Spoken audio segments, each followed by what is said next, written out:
Alors, malgré tous les événements dramatiques qui se déroulent actuellement dans le monde, euh, il y a, oui, ça se déroule et c'est dramatique, voilà, mais ça n'est pas une raison pour se laisser aller à la tristesse ou à être trop, à se mettre à la place de ceux qui vivent cela. Pourquoi? Parce que c'est la meilleure façon de nourrir les énergies les plus basses. Si vous pensez à tout ce que ces personnes subissent, eh bien, vous allez vous mettre dans des énergies très basses, de tristesse, de terreur, de peur, de je ne sais quoi. Voilà. Et ce n'est pas de cela dont on a besoin.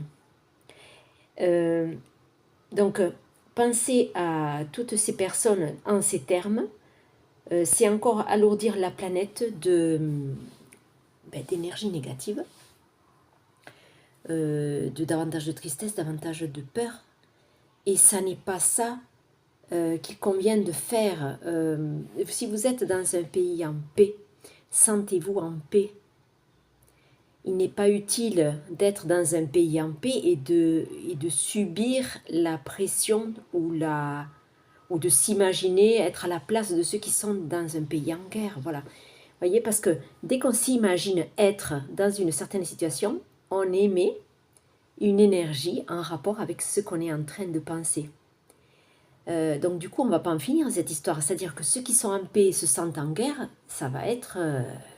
ça va alourdir encore plus la planète, on n'en finit pas. Je veux dire, il faut justement rééquilibrer tout cela. Donc, si vous êtes dans un pays en paix, sentez-vous en paix. Et vous allez émaner, et vous allez vivre votre vie du mieux que vous pouvez, puisque vous avez la chance de pouvoir la vivre comme il faut. Eh bien, il ne faut pas passer son temps à penser à tous ceux qui vivent dans le malheur. Autrement, ça ne fait qu'aggraver la situation.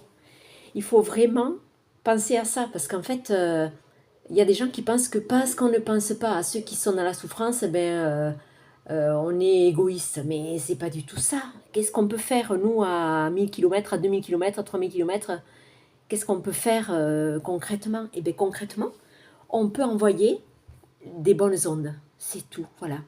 À moins que vous preniez votre voiture et que vous décidiez d'aller sur place pour aider les personnes concrètement, voilà, mais comme tout le monde ne peut pas faire ça et qu'on est beaucoup plus nombreux à être chez nous, continuer de vivre notre vie, parce qu'on a tous une situation personnelle et on a une vie à vivre, eh bien, une bonne façon de contribuer, c'est d'envoyer des pensées positives, que le conflit s'arrête, que les dirigeants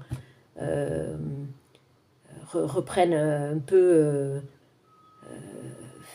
qu'ils aient des idées de respect, qui pensent un peu à la population, etc. Voilà, qui servent la lumière plutôt que l'ombre. Voilà, tout ça, oui, tout ça, on peut véhiculer ça comme idée et envoyer le meilleur pour toutes ces personnes qui souffrent. Voilà, donc surtout surveillez vos pensées. Ne rentrez pas dans la tristesse, ne vous mettez pas dans la peau de ceux qui souffrent, ça ne sert strictement à rien. Et ça aggrave la situation du monde entier, finalement. Voilà, donc ça, il faut en être conscient. Et sentez-vous en paix si vous êtes dans un pays en paix, sentez-vous heureux si vous avez tout qui va dans votre vie. Profitez de tout ça, profitez de ce bonheur, profitez d'émaner des bonnes ondes positives. Voilà, c'est comme ça que vous allez aider le monde en profitant de tout ce que vous avez. Parce que c'est votre lot, voilà, vous n'êtes pas égoïste en profitant alors que d'autres ne peuvent pas. Voilà. Si vous avez la chance d'avoir des bonnes conditions, bien profitez.